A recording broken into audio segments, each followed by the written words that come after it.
All right, we know you love comparisons, so today Cooper and I are going to be comparing the American Dream tailors with the 300 counterpart, which is the closest priced tailor that's also made in the same body shape, but the Tonewoods differ. So these are going to look different, they're going to be priced different, they're going to sound different. Stay tuned to find out more.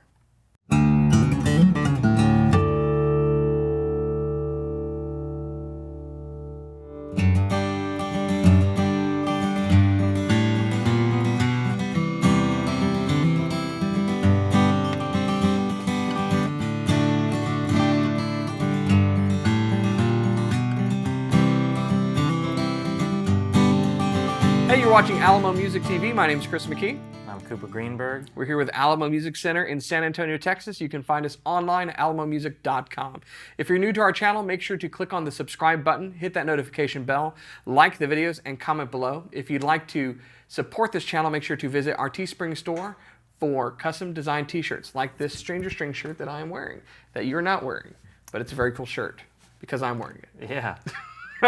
So today we're doing a comparison for you. We know you like comparisons. Now I know you really like comparisons between brand manufacturers, but today we're doing an important comparison because we are comparing the Taylor 300 series Grand Pacific models to the Taylor American Dream Grand Pacific models that came out this year. Now, they are very, very similar. They're close in price, and I've seen a lot of people on some of the groups say, why not just get a 300 series? Well, there's a very specific reason. One is tonally and one is financial. So let's talk a little bit about them. I've got a 317e, and you've got what? I got the AD17e. Cool. So the American Dreams have a few models in. This comes in either the natural finish or a black top finish. There's also behind us the AD27e and then the 327e. So those are the mahogany hardtop variations of these guitars. And the American Dreams we've done a video on before. If you're not familiar with them or you want to find out more in-depth information that we're not going to be talking about on this video, make sure to click that link above so that you can check out all the American Dream goodness over there, find out where the name came from, what's going on with these specific models. But very simply, we can say in this video that they are stripped down, lower price, American-made Taylor guitars that are really a response to what's been going on this year in the pandemic. And so what Taylor did is come out with some really cool, aggressively priced, solid wood, USA-made guitars in the increasingly popular Grand Pacific GP, or general purpose, guitar shape that they've come out with. But they are a little different from a 300 series. So let's talk a little bit about that. So first of all, let's talk about what your guitar has Tonewood-wise. Yeah, so this is Sitka spruce up top and oven call back in sides. The one behind us, the AD27, is a mahogany top with sapele back and sides, correct? That's correct. It's mahogany top with sapele. Yeah, and so also not a gloss finish top like yours, but its satin finish feels very good. And as you can see, it's got tortoiseshell pickguard ebony bridge, correct? Eucalyptus. Eucalyptus, that is right. Smoked eucalyptus. And then is this smoked ash? You know, I think it's just stained, and it's not binding. I think what they're doing is they are just chamfering off the corners there and then dyeing it. So you have the effect of binding, but there really is no binding. And you can see that if you look really closely, you can see the edge. You can feel the grain. Yeah, you can see the edge of the grain on it. And it's a really cool look.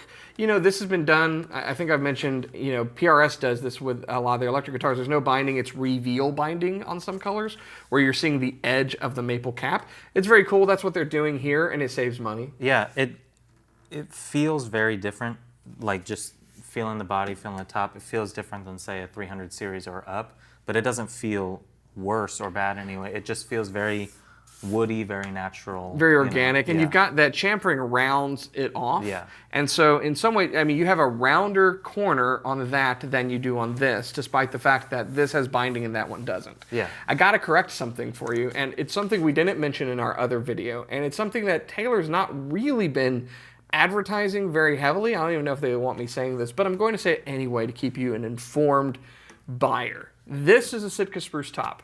That is a Sitka spruce top, or it could be Lutz spruce top.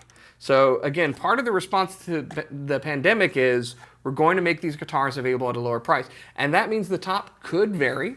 There's no change in the model designation. There's something that we get that's called a UPC code that designates a model. There's no variation in that. It really is based upon what they have. And so the idea is we're going to get guitars out as we can with what we have at this price point. And so, that could go either way as far as affecting the tone. There's a slight variation between Sitka spruce and Lutz spruce. And it's very, very hard to tell for a lot of people which is which. And so I think that's Sitka. Yeah. But it could be Lutz in a different model. So just know that going in, and I'll just say this, and Taylor's really going to probably not like me saying this, but they used a whole hog. And so what that means is sometimes you'll see wood come out on a limited edition model that's small, like a grand concert. And the reason is because the pieces that they had wouldn't work on a larger guitar. Well, that holds true for other things like tops. We got a top in once on a baby Taylor that I swear to you was Adirondack spruce. You could just tell by the way the grain was. Now, they don't make an Addy-topped baby Taylor. They don't advertise one. They don't say you can order one. And they will not say that they make one. But I know that they also are good, make good use of the resources that they have. And so sometimes something like that might pop out and you never know. I learned recently that Bob Taylor sold a lot of his guitars on Reverb as just someone selling guitars. So these guys aren't ones to like, look at this a lot of the times. They just, make good guitars. So anyways, I just had to put that out there. You could get something that's a little different and it's okay. It's cool. So is the same, I guess, say, money-wise, is that the explanation for a eucalyptus bridge and fingerboard, or is that just a different wood that they like to use? That's a good question too. So I heard Andy recently talk about this at length regarding another guitar. And what he said regarding eucalyptus was that it's a new tone wood that they're using. They really like it. This stuff is being grown, kind of farmed, if you will, grown on a plantation. They've figured out how to do the smoke technique to where it's giving you that nice dark finish that you want. And it just works really well. It holds frets really well. It's a very good wood for use with a fingerboard and bridge. So. And it gives you the classic Taylor look. Yeah. It looks very it looks like ebony. Most people wouldn't know unless you told them that it wasn't ebony, or maybe they might think it's rosewood. But I do. And if you put it in the shower, it gives you nice fragrance. Yeah, eucalyptus spearmint, I think, is what. Well, you just hang the guitar is. underneath the shower head, and it hydrates the guitar. Don't do that. It's a humidifier of sorts. So, but these are both V-class braced. They have a lot of things that are very similar, but the Tonewoods vary. Particularly, regardless of the discussion on the top, Ovancall is a very, very different tone wood from Sapele. Sapele has often been considered to be similar to mahogany, and I think it is, but it's a little bit brighter than mahogany. Ovancall is more like rosewood, very, very much like rosewood. It has a lot of deep, rich bass end. It's got a lot of treble. It's got a lot of the overtones that you experience from rosewood, but it doesn't have the scooped mid-range. That's really the big difference. So Ovancall is a really amazing tone wood that I don't think gets enough credit because it's such a broad spectrum that it responds to without having that scooped in out mid-range. And so that's what's being used here. And so for the people that have gone online and said, well, that's like a 317, it's not. It is both aesthetically different, the feel is different, and the sound is going to be different because of Ovancall versus Sapele. This is going to be a brighter sounding guitar that's going to have more rich depth and overtones to it. Yeah. So let's compare these two because it's a similar story back here. So now the finish changes a bit as I switch from the 317 to the 327. And this has been a popular model for a bit. All of the 324, 327s, the Builder's Edition 324 CE, very, very well received. And for good reason. These look killer. They look very nice. So on this guitar, in addition to the typical 3 series appointments like the gemstone inlay and all that stuff, you've got a edge burst finished mahogany top, and then you've got back and sides of Tasmanian blackwood. Okay? Now you have no edge burst finish. No edge burst. They're both satin finish though. Yeah, feels great. And then, like we said, Sapele back and sides, correct? Sapele back and sides with a mahogany top. So Mahogany tops, we've talked about on this channel before. Any type of hardwood top is going to naturally compress the sound of the guitar. It's not going to be loud as spruce. It's not going to have the dynamic range. It's really going to make your quiet stuff a little louder and your loud stuff a little quieter, and really just kind of compress everything to this nice, meaty, warm mid-range. That's kind of where it sits. With this Tasmanian Blackwood, I think this is a wonderful pairing. It's got a lot of that warm mid-range that you'd get if it was just an all mahogany guitar, but you've got some of that wonderful brightness that it brings into the mix, and some great overtones that typically aren't otherwise there in mahogany, which is just usually just kind of a drier, more fundamental sounding Tonewood. Sapele, on the other hand, like we just said, it's bright. Yeah. So you don't have that warm mid-range from the back and sides that you would, again, on an all mahogany guitar. You just have more of an accentuation on the brightness. Now the top is where most of the sound comes from, and that's going to tamp that down a bit. These guitars might sound a little bit more like each other, but they are still going to have a difference in sound, and of course appearance, feel, and whatnot. And these have cool black tuners on them. Yeah, I do like the black tuners. So, you know, and then you've got differences on all these, in addition to what we talked about, the stripped down approach, the eucalyptus versus the ebony. Cases, the 300 series come with hard shell cases. The American Dreams come with their cool Arrow case, which if you haven't seen that, really cool case. Very cool. And of course, there's just a difference of several $100s in price. So you could buy an American Dream, and with the difference, you could buy a GSME. It's a good deal. Right? And you're getting V-class bracing, new body style, relatively new body style, and solid wood.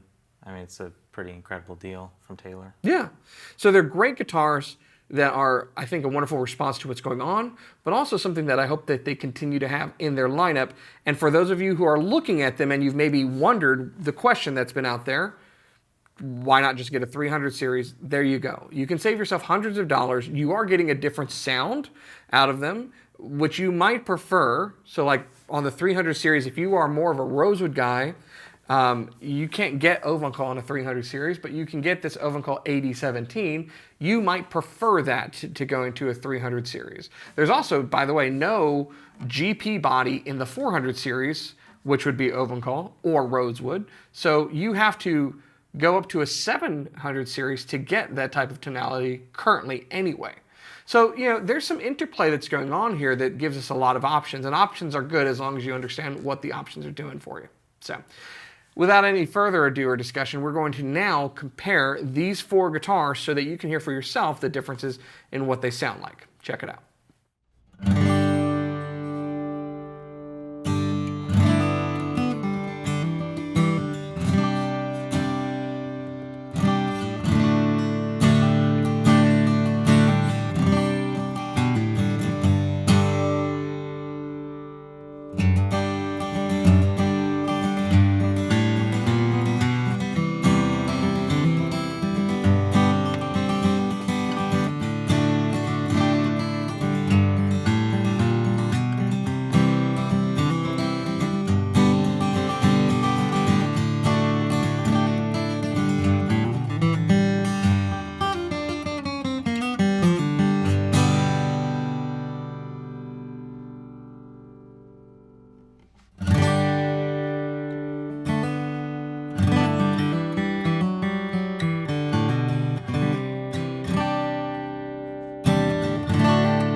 So there you have it. The American Dream versus the 300 series Grand Pacifics. Hopefully this helps to bring some clarification in these very, very closely priced models. I mean, we say closely priced, hundreds of dollars is a big difference in the price of these models. And there's a lot of the American Dream models that are available without a pickup system, which brings the price down even further if you want to put in your own, or you just don't play with a pickup system. We've had a lot of those in stock, by the way, and I get a lot of comments online of people that hate cutaways and hate pickup systems, and they want to see something from Taylor without a cutaway and without a pickup system. Great. Go to alamomusic.com and you can look up the AD27, the AD17, or the AD17 BLK without E. None of those have pickup systems. And then, of course, the E versions are available for a few $100s more. And then if you want to spend several $100s more and get up to about the plus $2,000 mark, then you can look at the 300 series. And really what I would recommend is that you look at these guitars, how they appeal to you aesthetically, what fits into your budget, and the tone that you like, and make your decision off of that. One thing I like about the American Dreams, and I want to see if you echo this, is there's something to me about a guitar like that that's just a little bit more casual.